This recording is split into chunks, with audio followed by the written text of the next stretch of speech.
excusez-moi. Que le Seigneur vous bénisse, que le Seigneur vous garde. Alléluia.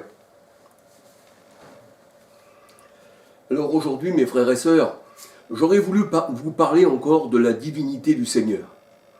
Alléluia. Il y a beaucoup de personnes qui ne sont pas éclairées, qui sont dans les ténèbres, eh bien, qui disent que Yeshua n'est pas Dieu manifesté en chair. 1 Timothée 3,16. Matthieu 23, la parole de Dieu nous dit que cet enfant, eh bien, on l'appellera Emmanuel. Matthieu 1, 23, ce qui signifie Dieu avec nous. La parole de Dieu nous dit que le Christ, eh bien, il est le Père éternel. Cet enfant, on l'appellera Dieu Tout-Puissant, Père éternel. On voit ceci dans Ésaïe 9, verset 5. Alléluia. La parole de Dieu nous dit que Paul lui-même disait du Christ que son ministère, il ne l'avait pas reçu d'un homme, mais de l'Éternel. Galates 1, verset 1. Il disait, je ne l'ai pas reçu d'un homme. Voyez-vous, quand on parle de recevoir d'un homme, ça veut dire qu'il y a beaucoup de religions dans ce monde. Ils s'enseignent les uns les autres, mais ce ne sont que des commandements d'hommes. Mais quand le Seigneur est venu, quand il a enseigné, il n'était pas un homme. Même la parole de Dieu nous dit qu'il serait enseigné comme Dieu. Il y en a qui disaient du Christ, eh bien, il n'a jamais enseigné comment connaît-il les Écritures. Mais il est la parole lui-même. Il est la parole incarnée. Il est venu parmi les hommes, dans Jean 1, verset 14. Et la parole de Dieu nous dit que l'Antichrist, c'est celui qui nie à la fois le Fils et le Père. La Bible dit, celui qui n'a pas le Fils n'a pas non plus le Père. Mais celui qui a le Fils a aussi le Père. Parce que la parole de Dieu nous dit, dans Jean 10, 30, quand le Seigneur parlait, il disait, moi et le Père, eh bien, nous sommes un. Jean 10, 30. Et celui qui m'a vu, Jean 12, 45, a vu le Père. Et dès maintenant, vous le connaissez et vous l'avez vu. Parce que la parole de Dieu nous dit que le Christ, la parole de Dieu nous dit que c'est lui qui nous a fait connaître le Père. Dans Jean 1, verset 17, 18. Le Fils qui est dans le sein du Père l'a fait connaître. Et la parole de Dieu nous dit qui connaît le Père si ce n'est le Fils et qui le Fils veut le révéler. Dans Matthieu 11, verset 25, 26, 27. Nous savons que Fils veut dire sorti de Dieu. C'est pour ça que le Seigneur disait, je suis sorti du Père, je suis sorti de Dieu. Hébreux 10, verset 4, car tu me formas un corps. Et on voit que ce corps, eh bien, a été formé en Marie dans Matthieu 1, 18, 20. Cet enfant vient de l'Esprit Saint. Alléluia. Alors nous voyons que cet enfant, eh bien, a été manifesté en chair. Dieu a été manifesté en chair, 1 Timothée 3,16.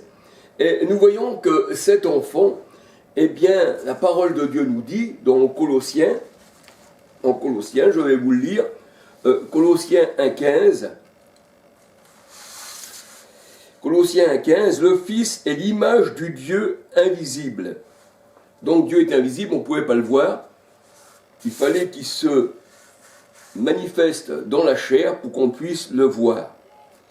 Le Fils est l'image du Dieu invisible, le premier-né de toute la création.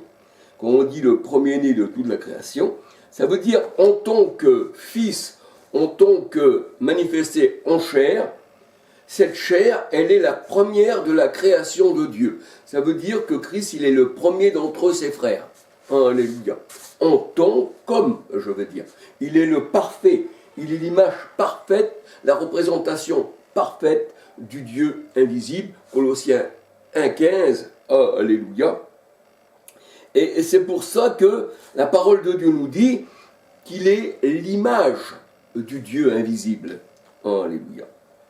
Et nous voyons dans Colossiens 1, verset 16, Colossiens 1, 15, verset 16, car en lui, c'est-à-dire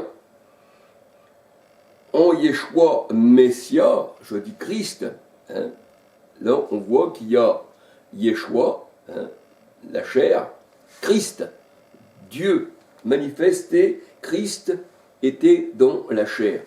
Christ c'est l'onction, c'est l'esprit. Jean 1, 41, il était dans la chair. Et la parole de Dieu nous dit, dans Colossiens 1, verset 16, car en lui ont été créées toutes les choses qui sont dans les cieux et sur la terre, les visibles et les invisibles, les trônes, les dignités, les dominations, les autorités, tout a été créé par lui et pour lui. Colossiens 1, verset 17, il est avant toute chose, il est avant toute chose, avant qu'Abraham fût, je suis. Il a connu mon jour et il s'est réjoui. Il est avant toute chose et toute chose subsiste en lui. Alors, Colossiens 1, 18, il est la tête du corps de l'Église, il est le commencement, le premier d'entre les morts, afin d'être en tout le premier. Car Dieu a voulu faire habiter toute plénitude en lui. Je dirais l'Esprit qui a formé ce corps, Hébreux 10, 4, qui a formé, on va dire, parce qu'il est venu comme un enfant, en fait, et il a grandi parmi les hommes.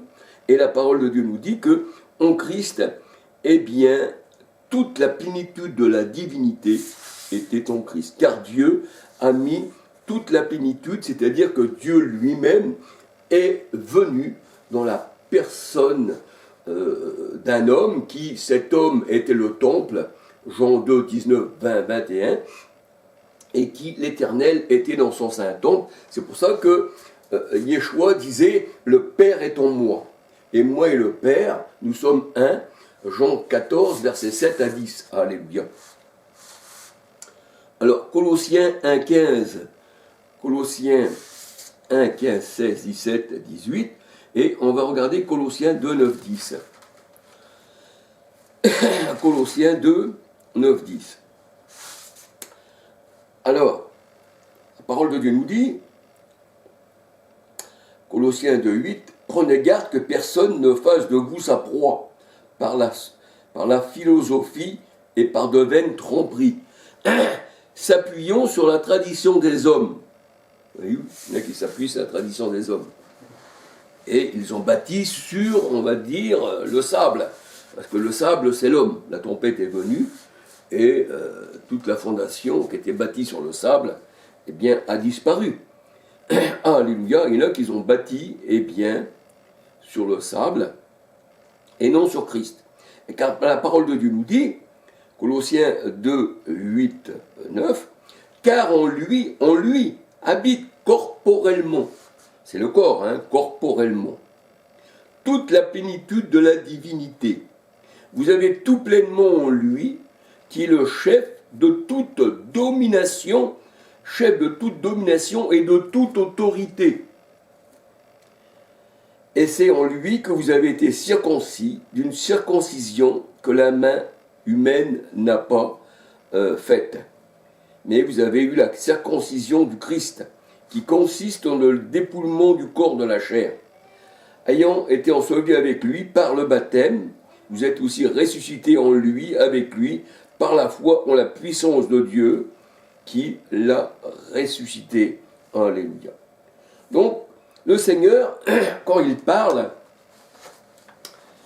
eh bien, quand il dit que Dieu est plus grand que lui, et pourtant la parole de Dieu, elle nous dit, il n'a pas regardé son égalité avec Dieu, alléluia. Mais quand le Seigneur dit que Dieu est plus grand que lui, quand Yeshua dit que Dieu est plus grand que lui, ça veut dire par là, il se met dans la position d'un homme. Mais quand il est dans la position de l'Éternel, c'est-à-dire de Dieu qui est esprit, il n'a pas regardé son égalité à devenir semblable aux hommes. Alléluia. Philippiens 2, 6, 7. Alléluia. Et il a paru comme un vrai homme. Et il a parlé comme un homme, il a eu faim. Il a eu faim, donc Dieu ne mange pas, hein, Dieu ne se nourrit pas, parce qu'un esprit n'a ni chair ni os, Luc 24, 39, donc on n'a pas besoin de nourrir un esprit, l'esprit se nourrit du spirituel. Nous sommes des esprits au service du Seigneur, et on ne se nourrit pas de pain, de nourriture charnelle pour instruire l'homme intérieur. Nous sommes des esprits dans la main du Seigneur. Hébreux 1, verset 7, 14. Psaume 104, verset 2, 3, 4. Nous sommes des flammes de feu, des vents. Alléluia. Alors on dit que là, on voit que Yeshua avait faim, il mangeait, il priait. Alors, il y en a qui disent, mais comment que, s'il est Dieu, comment pouvait-il encore prier Dieu? Mais c'est sa nature humaine qui priait le spirituel. Alléluia. Et qu'on disait que le Père est plus grand que lui, eh bien, en fait, c'est pourquoi? Parce qu'il parlait en tant qu'homme. Alléluia. Mais en tant que divinité, eh bien, c'est Dieu lui-même qui est venu se manifester en Jésus-Christ dans la chair, 1 Timothée 3,16. Alléluia. Alors oui, mais alors, il dit aussi qu'il ne sait pas toute chose. Ah, il ne sait pas toute chose. Mais là, le Seigneur se révèle, c'est-à-dire, là, il se réfère plutôt à sa chair, en tant que fils. En tant que fils, en tant que chair, il ne connaît pas toute chose. Et si le Seigneur a dit à ses disciples, eh bien, que le jour et l'heure de ce qui devait se passer pour Jérusalem, quand il avertissait ses disciples, qu'il ne savait pas toute chose, seul le Père connaît. Là, le Seigneur, il se réfère encore à son humanité. C'est ce que nous allons voir dans la parole de Dieu. Mais il faut bien comprendre la parole du Seigneur, en fait. Alléluia. Vous allez dire, Charles, il se répète beaucoup. Il se répète aussi pas mal de fois sur ces vidéos, ici et ça. Alléluia. Mais toujours avec un peu plus on va dire, de compréhension pour qu'on puisse mieux nous approprier de ce que le Seigneur parle tantôt d'une manière et tantôt d'une autre. Et on n'y prend pas garde, la parole de Dieu nous dit. Alléluia. Excusez-moi. Alors on peut dire que le monde, les antichrists, ne connaissent pas le Seigneur. Alléluia. Ou il y a des personnes aussi qui en sont encore au lait et qui ne connaissent pas trop la parole de Dieu. Il faut grandir, il faut avoir de l'expérience, il faut étudier, il faut que le Seigneur nous fasse comprendre sa parole pour qu'on puisse dire que Dieu a été manifesté en chair. Alléluia. Donc je ne mets pas tout le monde dans le même panier. Alléluia. Le monde entier, les antichrists disent que Dieu n'a pas pu se manifester en chair. Il n'a pas pu venir dans la personne d'un homme. Alors quand on regarde dans Exode 3, on voit que c'est l'ange de l'Éternel qui parle à Moïse, dans Exode 3, il dit « Je suis le Dieu d'Abraham, le Dieu d'Isaac, le Dieu de Jacob ». Et on voit que c'est un ange. Et le mot ange veut dire envoyer. Comment Dieu peut s'envoyer? Il est envoyé quand il se présente dans un homme. Alléluia. On voit encore dans les juges, quand il se présente aussi, à la femme de Manoach, à Manoach, pour la naissance de Samson, on voit que c'est un homme. Ensuite, quand on regarde, c'est dans les juges 13, on s'aperçoit que cet homme, c'était l'Éternel lui-même qui était venu lui-même, annoncer la naissance à Manoach et à sa femme de leur fils Samson. Alléluia. Donc, il est vrai que le monde ne le connaît pas. Et nous n'avons pas reçu l'esprit du monde, mais l'esprit qui vient de Dieu. 1 Jean 4, versets 1 à 6. C'est pour ça qu'il faut éprouver les esprits. Et on voit que, c'est des esprits antichristes. Jean 17, 25, 1 Jean 3, 1. Alléluia. 1 Jean 3,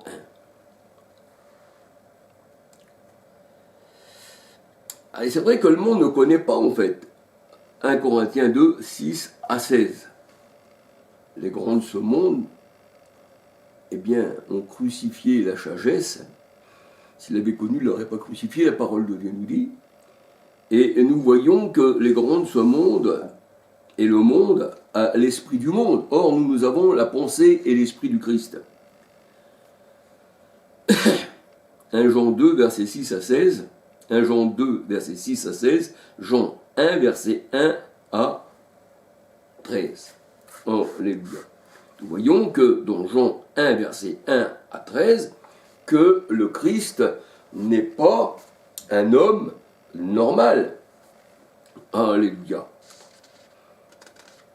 Le monde a été fait, la création a été faite par Christ.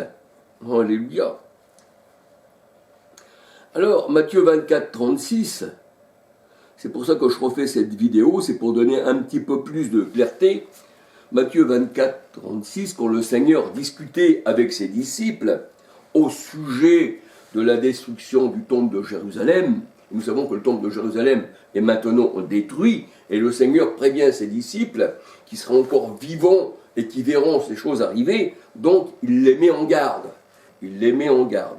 Alléluia. Alors, on peut regarder, on va regarder quand même, on va regarder ce qu'il dit le Seigneur dans Matthieu 24.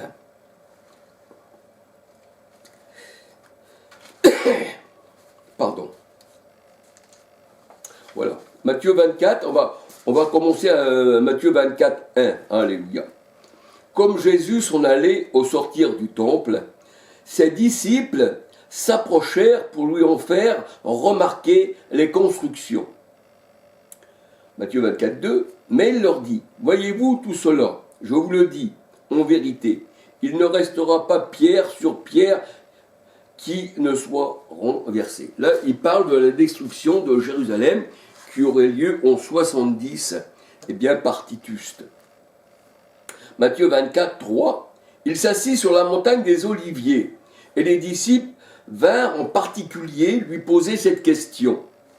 Donc, c'est les disciples qui posent une question, en particulier au Christ. Dis-nous, quand cela arrivera-t-il, et quel sera le signe de ton avènement et de la fin du monde. Donc là, on voit que ceci devait se passer avec l'avènement du Seigneur, sa venue, et de la fin du monde. La fin du monde, ça représente l'ancienne alliance, ça représente les anciens ministères. C'est pour ça que le Christ est venu, eh bien, lui, il est la nouvelle alliance. C'est la fin d'un monde qui avait désobéi au Seigneur, et avec Christ, c'est aussi le commencement d'un homme nouveau qui obéit au Seigneur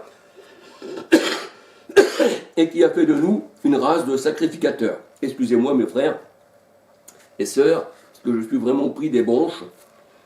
Je ne sais pas ce qui se passe, mais c'est comme ça, et je m'aperçois qu'il y a beaucoup de personnes eh bien, qui se trouvent comme moi, parce que tout est pollué en fait dans ce monde, avec les chemtrails, les avions, enfin tout est pollué dans le monde. Alors, je ne vais pas me dévier de ce que je vous dis.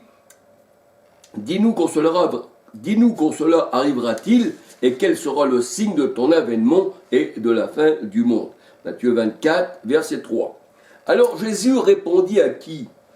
Pas à ceux qui sont aujourd'hui ici, mais il parle à ses disciples de ce qui va y arriver à Jérusalem. Ça sera la fin d'un monde ancien en fait. Alléluia. Alors, Matthieu 24, verset 4. Jésus leur répondit aux disciples, prenez garde que personne ne vous séduise, car plusieurs viendront sous mon nom, disant c'est moi qui suis le Christ, et ils séduiront beaucoup de gens. Toujours en parlant à ses disciples, Matthieu 24, verset 6, vous entendrez parler de guerre et de bruit de guerre. Gardez-vous d'être troublés, car il faut que ces choses arrivent, mais ça ne sera pas encore la fin. Une nation s'élèvera contre une nation et un royaume contre un royaume, et il y aura en divers lieux des famines et des tremblements de terre. Alléluia. On parle de famine et de tremblements de terre dans la parole de Dieu, ça veut dire beaucoup de choses. Parce que j'appellerai aussi ta terre épouse. La terre, ça représente aussi l'homme. Les tremblements de terre dans la parole de Dieu aussi, ça représente l'homme qui va aussi trembler devant la fureur de l'Éternel. Et la famine, Amos 8, 11, le Seigneur dit, j'ordonnerai une famine qui ne sera pas une famine de soif et de faim, c'est-à-dire charnelle, mais d'entendre mes paroles, dit l'Éternel. Alléluia. Alors dans Matthieu 24, verset 8, tout cela sera le commencement des douleurs. Il dit ça à ses disciples. Alors il dit encore à ses disciples, dans Matthieu 24, verset 9, alors on vous livrera au tourment et on vous fera mourir, et vous serez haïs de toutes les nations à cause de mon nom. Alors aussi plusieurs succomberont et se trahiront les uns les autres. Plusieurs faux prophètes s'élèveront et séduiront beaucoup de gens. Et parce que l'iniquité sera accrue, l'amour du plus grand nombre se refroidira. Le Seigneur dit ça à ses disciples. Matthieu 24, verset 12. Mais celui qui persévérera jusqu'à la fin sera sauvé. Cette bonne nouvelle du royaume sera prêchée dans le monde entier pour servir de témoignage à toutes les nations, alors viendra la fin. C'est-à-dire que quand l'évangile sera prêché à toutes les nations, il faut d'abord que ce soit prêché à toutes les nations, pour qu'ensuite l'ancienne alliance disparaisse, ensuite ça sera la fin. Alléluia. Le temple de Jérusalem, tout devait s'écrouler, c'est la fin de l'ancienne alliance, de l'homme ancien, qui lui se disait le premier, se retrouve le dernier. Alléluia. Alors, Matthieu 24, 15, c'est pourquoi lorsque vous verrez, il dit ça à ses disciples, vous verrez, c'est-à-dire l'abomination, quand vous verrez le temple, eh bien,